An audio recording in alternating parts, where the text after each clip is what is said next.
ଅଧିକ ବ୍ଲଗ ଆଜି ଘରେ ଟିକେ ଡେରି ହେଇଗଲା ଦୋକାନ ଆସିବା ପାଇଁ ବ୍ଲଗଟା ଘରେ ମୁଁ ଆରମ୍ଭ କରିପାରିଲି। ବ୍ଲଗରେ ଆଜି କ'ଣ କ'ଣ ଚାଲ ଦେଖିବା। ଗୋଟାଏ ପିଲା ଆସି ବାଜିଲାଣି 9:14 ବାଜିଲାଣି, ଗୋଟାଏ ପିଲା ଏପର୍ଯ୍ୟନ୍ତ ବି ଆସି ଏପର୍ଯ୍ୟନ୍ତ ସେ ଆସୁ ଦେଖିବା କେମିତି ଆଉ ଦେଖିବ। ସେଟଅପ୍ ରେଡ଼ି କରିଥିଲି, ଓଇଜା ଡିଜେ ବଜେଇବି। ଭାଇ ହେରା କେହି ଆସିନାହାନ୍ତି, ମୁଁ ସେଟଅପ୍ ପୁରା ରେଡ଼ି, ଓଇଜା ଡିଜେ ବଜେଇବି ଆଉ। କପିରାଇଟ୍ ବାଜିଯିବ ନା, ଭିଡ଼ିଓ ଅଫ୍ କରି ବଜେଇବି ଆଉ। ଏଇଟା ଛୋଟ କ୍ଲିପ୍ଟା ଦେଖାଉଛି, ଦେଖନ୍ତୁ।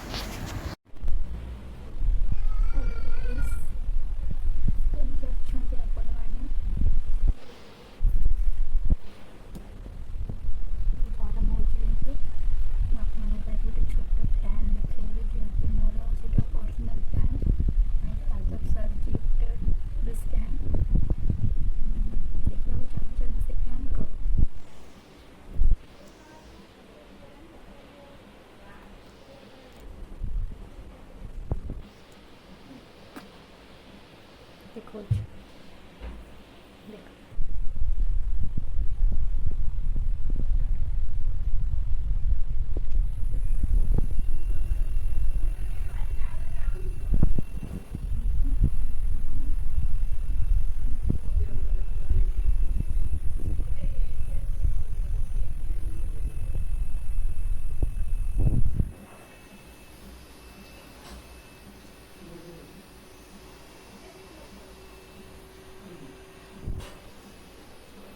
ଯଦି ଆପଣମାନେ ଏଇ ଫ୍ୟାନ୍କୁ କିଣିବାକୁ ଚାହୁଁଛନ୍ତି ମୋତେ ମୋ ଆକାଉଣ୍ଟକୁ 5,000 ପଠାନ୍ତୁ।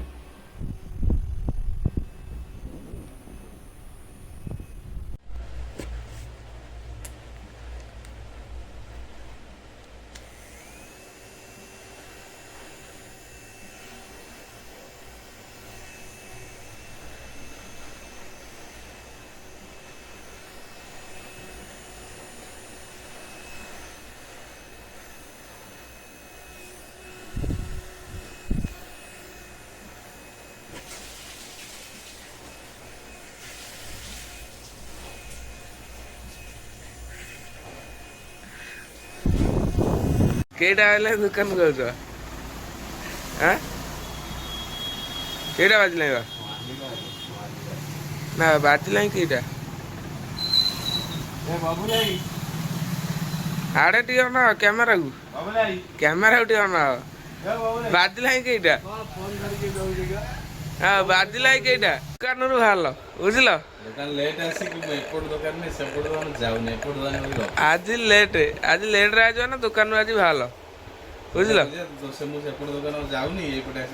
ସେୟା ବା, ଆଜି ତମର ବ୍ୟାଗ୍ ପତ୍ର ନେଇକି ଆଜି ପଳେଇବ ଦୋକାନରୁ।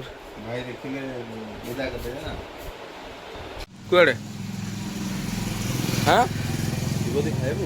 ତମେ ଘରକୁ ଯିବା, ଦୋକାନରୁ ବାହାରିଲା ଘରକୁ ଯିବ, ଖାଇବାକୁ ମୁନୁ ଯାଉଛନ୍ତି। ଯିବା ରଜପାନ ଖାଇବା, ଆମ ଛକରେ ରଜପାନ ପଡ଼ିଛି, ଯିବା ଖାଇବା, ଟେଷ୍ଟ କରିବା କେମିତି ଲାଗୁଛି ରଜପାନ। ଚାଲନ୍ତୁ ଯିବା। ଫୁଲ କାମ ଏ ବର୍ଷ ହବନି, ପାଣି ମାଛ ଡେଇଁଲେ ଏ ବର୍ଷ ଫୁଲ କାମ ହେଇପାରିବନି। ପାନା କତିରେ ପହଞ୍ଚିଗଲୁ, କାହ୍ନା ଏଇ ଭିଡ଼ିଓ ଆଜି ହେଲା ଆଉ।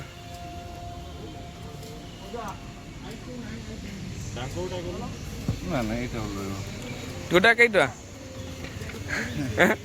ହସୁଛ, ଗୋଟା କେଇ ଟଙ୍କା? ଗୋଟା ଭାଇ ଦେଖ, ଏଠି 12 ଟଙ୍କା ନେଉଛନ୍ତି, କିନ୍ତୁ ଆମର ଏଠି 10 ଟଙ୍କା। ହଁ 10 ଟଙ୍କା ନା ତ 12 ଟଙ୍କା ଡିସକାଉଣ୍ଟ, 2 ଟଙ୍କା ଡିସକାଉଣ୍ଟ ହେଲା ଆଉ। 10 ଟଙ୍କା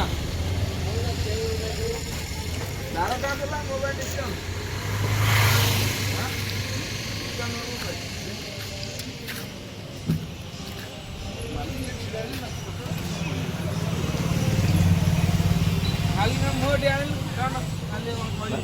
କ'ଣ କୁହନ୍ତୁ?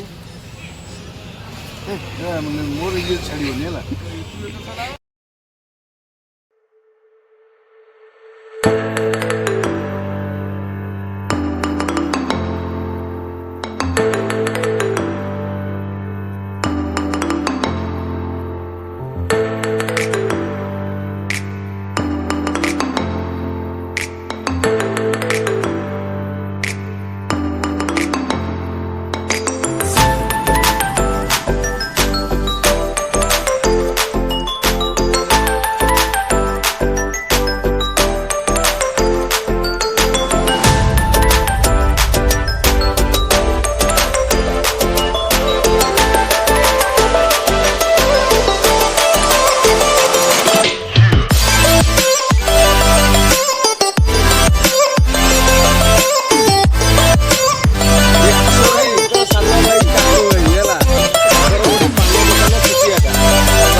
ବ୍ୟାଗଟା ଏଇଠି ରଖିଦେଲି ଯିବା ଦୋକାନ ଆଉ ପିଲାଟାର ଆଜି ତ ବାହାରି ହେଲାଣି ଏଇ ଭିଡ଼ିଓଟା ଏଇଠି ଏଣ୍ଡ କରୁଛି ଯଦି ଭିଡ଼ିଓଟା ଭଲ ଲାଗେ ତ ଲାଇକ୍ ଆଣ୍ଡ ସେୟାର ସବସ୍କ୍ରାଇବ୍ କରିଦେବେ ରଖୁଛି ବାଏ।